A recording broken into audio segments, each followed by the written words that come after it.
রাষ্ট্রপতি প্রধানমন্ত্রীর শ্রদ্ধা নিবেদন সহ অন্যান্য রাষ্ট্রীয় আনুষ্ঠানিকতা শেষে জাতীয় স্মৃতিসৌধের ঢল নামে সাধারণ মানুষের বিভিন্ন রাজনৈতিক, সামাজিক, সাংস্কৃতিক সংগঠন সহ সর্বস্তরের মানুষ হৃদয়ের শ্রদ্ধার্ঘ্য ঢেলে স্মরণ করে সেই সব মানুষদের যারা মাতৃভূমিকে স্বাধীন করার জন্য প্রাণ দিয়েছিলেন। শীতের সকালের আলো তখনও মিঠে রোদে পরিণত হয়নি, কিন্তু এই সাত সকালে হৃদয়ের উষ্ণতায় শ্রদ্ধা আর আবেগের মাখামাখিতে সিক্ত জাতীয় স্মৃতিসৌধ। শহীদ বেদি ভরে উঠেছে ফুলে ফুলে, কিন্তু শ্রদ্ধাপরত মানুষের মিছিল ক্রমেই দীর্ঘতর হচ্ছে। রণাঙ্গনের বীর যোদ্ধা থেকে শিক্ষাবিদ, রাজনীতিবিদ, নানা মানুষ, নানা মত, কিন্তু সব পথ আর মতের মোহনা এসে মিশেছে শহীদদের স্মৃতিস্মরণে নির্মিত মিনারে।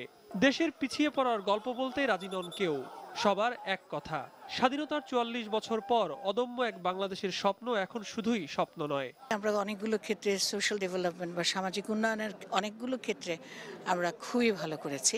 সঠিকভাবে সঠিক পথেই আমরা আছি, কিন্তু আমাদেরকে সতর্ক থাকতে হবে। একত্র হয়েই কিন্তু এই যুদ্ধাপরাধের বিচার করে আজকাল ডাবল বিজয়ের বিষয়ের সম্মুখে আমরা এসে গেছি।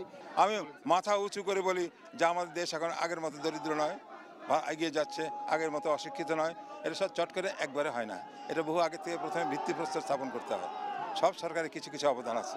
যে মুক্তিযুদ্ধের চেতনার কথা অপশক্তির বেড়াজালে আটকে ছিল অনেক দিন, তা এখন নতুন প্রজন্মের মুখে মুখে। ৪৫ বছরের প্রাক্কালে এই বা কম কিসে? তাদের জন্যই তো আমরা এখন স্বাধীন, সেজন্যই তাদের এখানে আসা, তাদের শ্রদ্ধার জন্য।